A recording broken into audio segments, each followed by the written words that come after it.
UP के नौजवानों, आखिर कब तक सोते रहोगे? कब तक अपने अधिकारों से अनजान बने रहोगे? अगर आज भी नहीं जागे तो अगले 5 साल तक वही लोग आपके गांव की सत्ता पर बैठे रहेंगे और आपको सिर्फ वादे ही मिलेंगे। लेकिन इस बार मामला बिल्कुल अलग है। इलाहाबाद हाई कोर्ट का एक ऐसा फैसला सामने आया है जिसने उत्तर प्रदेश की राजनीति में भूचाल ला दिया है। यह फैसला सीधे 58,000 से ज़्यादा ग्राम पंचायतों से जुड़ा है और इसका असर लाखों ग्रामीणों की जिंदगी पर पड़ सकता है। सबसे हैरानी की बात यह है कि इतनी बड़ी खबर के बारे में अभी भी बहुत से लोगों को पूरी जानकारी नहीं है। इसलिए इस वीडियो को आखिरी तक जरूर देखिएगा, क्योंकि बीच में छोड़ा तो हो सकता है सबसे ज़रूरी बात आपसे छूट जाए। नमस्कार दोस्तों, स्वागत करता हूं आपका विद्याधाम चैनल में। आज हम बात करेंगे उस फैसले की जिसने सरकार, प्रशासन और चुनावी व्यवस्था तीनों पर बड़े सवाल खड़े कर दिए हैं। आखिर ऐसा क्या हुआ कि हाई कोर्ट को सीधे दखल देना पड़ा? आखिर क्यों पंचायत चुनाव को लेकर इतना बड़ा विवाद खड़ा हो गया और क्यों अदालत ने सरकार से जवाब मांगते हुए सख्त टिप्पणी की? आइए पूरी कहानी शुरू से समझते हैं। दरअसल उत्तर प्रदेश सरकार ने 25 और 26 मई 2026 को एक आदेश जारी किया। इस आदेश के अनुसार पंचायत चुनाव तत्काल कराने की बजाय वर्तमान ग्राम प्रधानों को प्रशासक के रूप में काम जारी रखने की व्यवस्था की गई। सरकार का कहना था कि जब तक अन्य जरूरी प्रक्रियाएं पूरी नहीं हो जाती तब तक यही व्यवस्था लागू रहेगी। लेकिन इस आदेश के बाद इलाहाबाद हाई कोर्ट में चुनौती दे दी गई। याचिकाकर्ता अरविंद राठौर ने अदालत में कहा कि सरकार जिस कानूनी प्रावधान के आधार पर यह आदेश जारी कर रही है, इसकी वैधता पर पहले ही सवाल उठ चुके हैं। जब यह मामला न्यायमूर्ति सिद्धार्थ नंदन की पीठ के सामने पहुंचा तो सरकार ने अपनी तरफ से कहा कि ओबीसी आयोग की रिपोर्ट अभी तक नहीं आई है और उसी के कारण पंचायत चुनाव कराना संभव नहीं है। अब यहीं में से मामला दिलचस्प हो जाता है।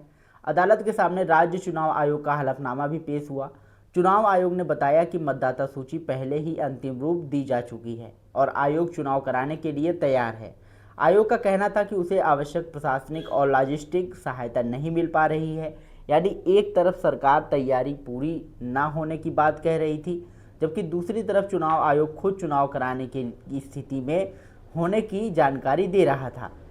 इसके बाद अदालत ने संविधान की ओर भी ध्यान दिलाया कि संविधान का अनुच्छेद 243 स्पष्ट रूप से कहता है कि पंचायतों का कार्यकाल 5 वर्ष का होता है और समय पर चुनाव कराना लोकतांत्रिक व्यवस्था का महत्वपूर्ण हिस्सा है।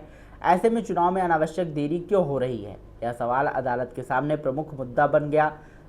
सुनवाई के दौरान अदालत ने सरकार से यह भी पूछा कि जिस कानूनी प्रावधान के आधार पर ग्राम प्रधानों को प्रशासक बनाए रखने का आदेश जारी किया गया, उसकी वर्तमान कानूनी स्थिति क्या है। अदालत ने पुराने न्यायिक फैसलों का उल्लेख करते हुए कहा कि संबंधित प्रावधान की वैधता पर पहले भी निर्णय दिए जा चुके हैं।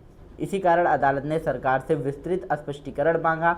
हाईकोर्ट ने सरकार को निर्देश दिया है कि वह स्पष्ट बताए कि ओबीसी आयोग की रिपोर्ट कब तक आएगी, पंचायत चुनाव कराने की समय सीमा क्या होगी और चुनाव प्रक्रिया को आगे बढ़ाने की क्या योजना है। अदालत ने अभी कहा कि यदि अगली सुनवाई तक संतोषजनक जवाब नहीं दिया गया तो संबंधित अधिकारी को स्वयं अदालत में उपस्थित होना पड़ सकता है।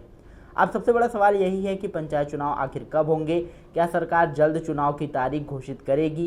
क्या ओबीसी आयोग की रिपोर्ट आने के बाद पूरी प्रक्रिया तेज होगी? इन सभी सवालों का जवाब आपको आने वाले दिनों में अदालत की सुनवाई और सरकार के जवाब से साफ होगी। दोस्तों, पंचायत चुनाव सिर्फ चुनाव नहीं होते, बल्कि गांव के विकास, सड़क, पानी, शिक्षा, स्वास्थ्य और स्थानीय योजनाओं की नींव होती है। इसलिए यह मुद्दा हर ग्रामीण और हर मतदाता से जुड़ा हुआ है। अगर लोकतांत्रिक प्रक्रिया समय पर पूरी होती है तो इसका सीधा लाभ गांव के लोगों को मिलता है।